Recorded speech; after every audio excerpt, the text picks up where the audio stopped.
മനുഷ്യരുടെ കൂട്ടുകെട്ടുകളേക്കാൾ കൂടുതൽ പുസ്തകങ്ങളുടെ കൂട്ടുകെട്ട് ആസ്വദിക്കുന്ന ഒരുപാട് പേരുണ്ട് നമുക്കിടയിൽ. അങ്ങനെയുള്ള പുസ്തക പ്രേമികൾക്ക് ഏറ്റവും മനോഹരമായ ഒരു ദിനം, അതാണ് ഏപ്രിൽ 23.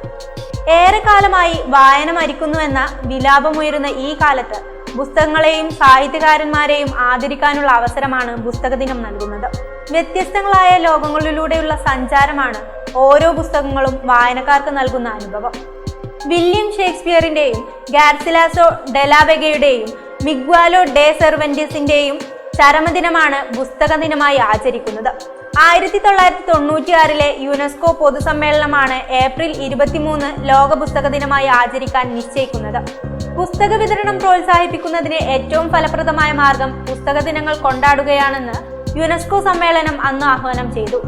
ഈ വർഷത്തെ ലോക പുസ്തക പകർപ്പവകാശ ദിനത്തിന്റെ ആശയം നിങ്ങളുടെ വഴി വായിക്കുക എന്നതാണ്.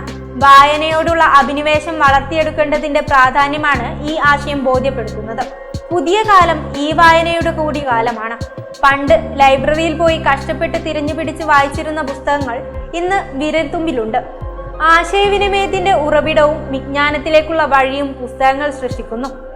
വായന മരിക്കുന്നുവെന്ന വിമർശനത്തിനിടയിലും മൂല്യമുള്ള പുസ്തകങ്ങൾ വിതരണം ചെയ്യുകയും സംരക്ഷിക്കുകയും ചെയ്യേണ്ടത് ഈ കാലഘട്ടത്തിന്റെ കൂടി ആവശ്യമാണ്.